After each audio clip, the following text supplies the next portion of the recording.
So here's the title. After Francis Bacon, the artist as a pulverising machine. So I'm going to begin with a quote from Bacon. Bacon said, "I think of myself as a kind of pulverising machine, into which everything I look at is fed. Art is a method of opening up areas of feeling rather than an illustration of an object.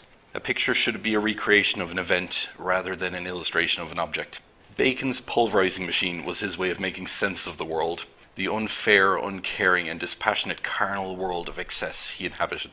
In Gilles Deleuze's Francis Bacon, The Logic of Sensation, Deleuze articulates Bacon's pulverising machine as levels of sensation and orders of sensation. In being caught up in sensation, our senses take in and absorb the aesthetics of an object, but they are not judgmental faculties, just observers on our behalf. Our immediate phenomenological response to an instance is coloured by our sense experience. Sense experience invests the aesthetic object phenomenon with value, grasping for meaning in that instant, finding that meaning in our learned behaviours. At the next level of sensation, perception is what happens after sensation and sense experience, and lies on the fringes of understanding. For the artist, their perception is the filter through which they observe and represent the world. An artist's perception mingles with their stylistic and technical components of their practice to render their unique illustration of reality. Each art medium has its own special way of cohering with the viewer's perception and relation to the world. In the case of the visual arts, their aesthetic distinctiveness comes specifically from a privileged relationship with the human body and its modes of sensorial engagement, sense experience, visual perception, and space occupancy. Knowing Bacon's pulverising machine and Deleuze's levels of sensation, we can apply them now in the understanding of artworks and their origins. This slide has got on the left Francis Bacon's paralytic child walking on all fours from Muybridge, so you can actually kind of guess where he got his visual kind of stimulation for it. And on the right we've got Edward Muybridge, infantile paralysis, child walking on hands and feet, plate 539 from Animal Locomotion. Bacon drew his imagery and motifs from quite a few sources, including his personal life, art history, film and photography. Edward Muybridge's photographic work, particularly his pioneering work in photographic studies of motion, was of great influence to Bacon. He appropriated Muybridge's imagery and pulverised it into the creation of his own iconic images. Bacon on photography. Photography has altered completely this whole thing of figurative painting, and totally altered it, I think in a very positive way. The artist knows that the recording can be done by film, so that side of this activity has been taken over by something else, and all that he is involved in is with making the sensibility open up through the image. Another image. On the left we've got Francis Bacon with two figures, and on the right, this is actually from Bacon's studio, one of his own personal artifacts. Edward Muybridge, men wrestling, plate 69 from the human figure. So this was some of Muybridge's imagery of kind of Greco-Roman wrestling, so these chaps are nude, and Bacon's after appropriating the imagery here, and this is what he calls a violent coupling. You can't see it here, but the headboard is down here, so you can imagine if the headboard is here and these lads are facing this direction, it's not quite, it's kind of athletic what they're up to, you know. Some more imagery. Being freed from the visual and ideological constraints of traditional modes of representation by the advent of photography as a recording medium, Bacon was able to create works made of a raw material base with new referential content, and through his gestural manipulation of aspects of the physical world through his bodily activity of painting, he manifested a physical object which in turn had the potential to be more than a copy of the physical world. An object which had the potential to become a conduit of a phenomenological experience, his shorthand of sensation.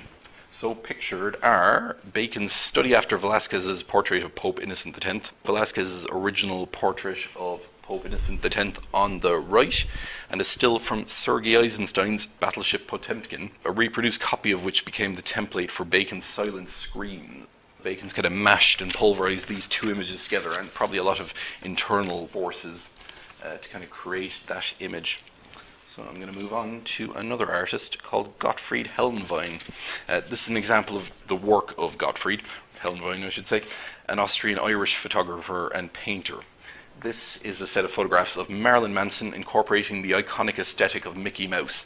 Now, hopefully by the end of this you should realise why Mickey Mouse is so important to him. The next slide.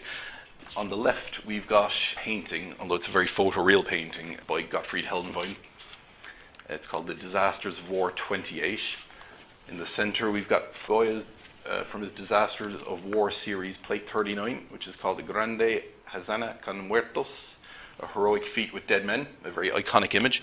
And on the right we've got some work by Otto Dix, this is called Wounded Veteran, Otto Dix fought in the First World War in the German army, and it had a bit of a profound effect on him.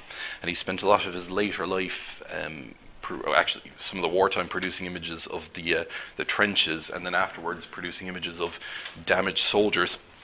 Gottfried Helnwein was born in Austria in 1948 and grew up in a dreary, destroyed Vienna in an era of post-war austerity and adjustment. The last vestiges of the Third Reich were after being dealt with legally by the Nuremberg trials process. The remaining adults would not speak about the recent history, leaving Helnwein to make sense of the missing generation ahead of him and the enduring physical effect on the returned soldiers' damaged bodies. The only joy and colour in Helnwein's young life were the aid drops and influx, as he refers to them, entertainments from the Allied forces. Helnwein was introduced to American culture through comic books and bubblegum. The comic books of Walt Disney were distributed throughout Austria and Germany, and prior even to being introduced to Mickey Mouse, the most profound instance in Helnwein's young life was when his father brought home his first German-language Donald Duck comic book. He found a comfort in the city of Duckburg that he couldn't find in his real life. Helnwein described Duckburg as a decent world where one could get flattened by steamrollers and perforated by bullets without serious harm. A world in which the people still looked proper with yellow beaks or black knobs instead of noses. Helnwein has also said on multiple occasions that I learned more from Donald Duck than from all the schools I have ever attended. Inside the bubblegum wrappers there were printed images of American pop culture icons. The one that had the most profound effect on him was an image of Elvis Presley. He said, "Who is this beautiful creature? How could anyone be so beautiful?" The work of Leni Riefenstahl was a profound and enduring influence on him and all post-war children. Riefenstahl's propaganda films for the Third Reich, whilst perpetuating the myth of the master race and Aryan superiority, also happened to be beautifully aesthetic works of art, as Riefenstahl was an aesthete first and practitioner, and Hitler's favourite documentarian second.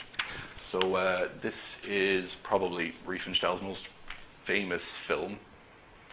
Infamous maybe. It's called Triumph des Willens, and I think it was a film of a big kind of Nazi party gathering. This is some more of Riefenstahl's work. This is from the Olympics. So she produced a lot of work kind of showing the Aryan superiority and of the German Teutonic race. In his painting American Prayer, Helnwein has pulverized all of his disparate interests into one image. The innocence of youth, the necessitude of a childhood, the worship of the icon, the anti-ideal of the Untermensch, and the damaged child indicated by the prosthetic hands.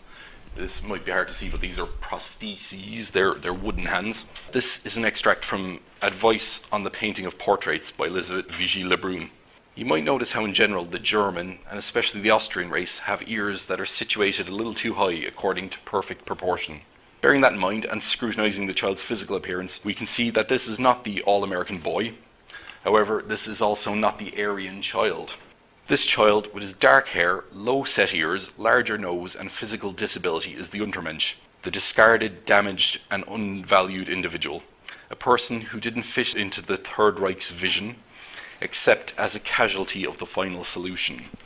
A person who could not arbeit with their hands. But a person nonetheless, a person with aspirations and dreams, a person who closes his eyes and thinks of America. So far away, so alien to his post-war upbringing, and yet so inviting. All the violence of Helnwein's existence is not pulverized, but coalesces into quite a sedate image. I'm going to move on to Michael Canning. This is Michael Canning's most celebrated work, and this is his Selva Obscura series. Michael Canning's work is very celebrated, but for the purpose of today's talk I'll be concentrating on some of his lesser known works based on the body. A quote from Canning: "My job is to paint, to transform matter through physical processes, emotional and intellectual, to make objects beyond and above aestheticism, which have greater significance than they really ought to have. The transformative act is at the core of what I am interested in exploring." Canning's transformations, his artworks, are in truth a form of transubstantiation. As the bread and wine through sacrament becomes the body and blood of Christ, Canning through a sacrament of painting creates a construct and breathes life into it, just as the golem was built from clay and animated magically. These paintings, 2 arms, an arm, fingers and toes, stemmed from quite a phenomenological instance in Canning's life. Living and working in Greece, Canning found himself passing 2 rubbish bags on his daily routine. He doesn't quite know why himself, but returning past them later that day he found himself drawn to them. At the same time, 2 police officers also began walking towards them, and a gang of stray cats. The cats reached the bags first, tearing one open. Body parts and viscera tumbled out. The image had a profound impact on Canning. In conversation with Canning about these paintings, he told me, "I don't know what these are. I don't know what to do with them." In attempting to understand Canning's pulverization and the levels of sensation which these works stemmed from, I've considered mainly the values the Irish treat the dead with. In Ireland, we tend to admire the body. We don't transform it usually. We don't cremate it. We don't reconstitute it into something less. We wake the body. We lay it out in its familiar surroundings. We take our time with it, and after days of ceremony, we lay it to rest, hoping that the soul has departed it. This harsh image, this horrible murder of 2 prostitutes and the contempt that their bodies were treated with, the indecency must have resonated against Canning's values. In conversation with Canning, he said to me, "I know where I'll be waked. It'll be in that studio there." He knows that at the end of his life, his body will be waked in the studio adjoining his family home. And I saw the great comfort that gives him. I'm just going to finish with a quote from Paul Crowther. "In the very act of creating an image, irrespective of one's practical intentions and subsequent uses of the image, one literally acts upon the world, and in doing so changes one's cognitive relation to both the represented object and to oneself, and to existence in more general terms." Thank you.